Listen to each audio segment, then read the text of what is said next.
In 1952, you were 21.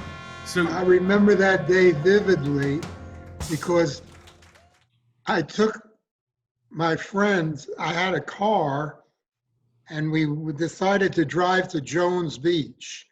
I had the car, so I drove my friend Bruce Goldstein and a couple of other guys, and we all went down to Wantagh, Rhode Island, where Jones Beach is, which is a long drive, And I got to Jones Beach, and then Bruce and the other guys left me flat. They were gone. So I walked around the beach for a while. It was hot. And I had the car, So I said, after a while, I was by myself. I was bored. I said, well, fuck them. And I got in my car and drove home. So I left them there. They had no way to get back. It was not easy to get back. So I don't know how the hell they got back. But I left, I was okay. But I knew that Bruce would be pissed off. I expected him to really beat the hell out of me. So I decided, because he was tough, so I decided to go back to the neighborhood that night in case he was there so we could just get it behind us. So I walked up to the neighborhood, and I get up there, and there's only one guy on the corner, and that's Bruce. I walked up there, and I don't remember what we said. There was no hostility whatsoever. It was like it never happened. So what do you want to do? He says, well, why don't we go down to to see the fight? We knew the fight was at Yankee Stadium. It was the biggest event in the city that night. And so I said, well, you can't sneak into the Yankee Stadium.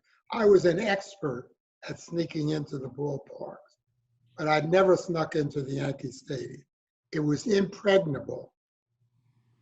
It was just a 4 or 5 story cement structure. You couldn't get into it. I mean, the other ballparks you could climb over this or that and get in. You couldn't do that at the Yankee Stadium. It was a fortress. That's what it was. It was a fortress. So Bruce and I went down. It was his idea. The only way you can do it, I never did it, but Bruce said he jumped the stiles when they got in, which means that they had these turnstiles. Yeah. You just ran up to and jumped over the side and kept running until you got, that wasn't easy, especially since there were about 1,000 police officers there. The place was crawling with cops. I mean, there were hundreds of them everywhere you looked. And because Robinson was a very popular fighter. So we started walking around the stadium, which is a long walk. And there were about, I'd say, maybe 100 or 200 guys like us, kids, walking around, same as we were, trying to find a way to get in. When we started walking around, there was an almost unbroken line of young kids our age walking around, maybe 4 feet or so between guys, an unbroken queue of men, of guys walking around a ballpark trying to find a way to get in. I mean, the Polo Grounds was a cinch to get into.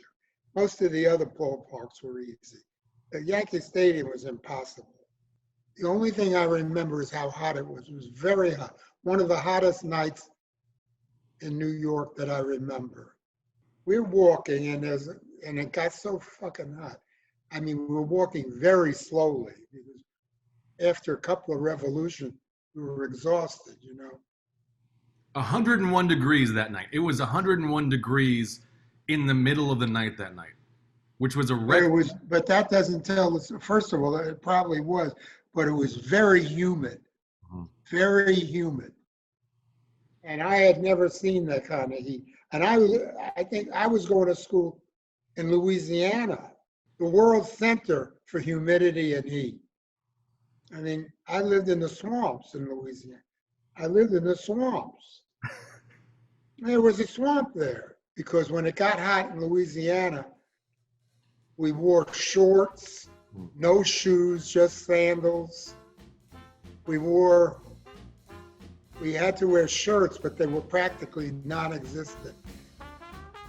And we got this class and we had towels. We wiped ourselves down with. That's how we went to school. I lived on the campus there. And we were able to manage that way. It was hot as hell, but it wasn't as hot as it was at the Yankee Stadium that night. That was the worst I've ever seen.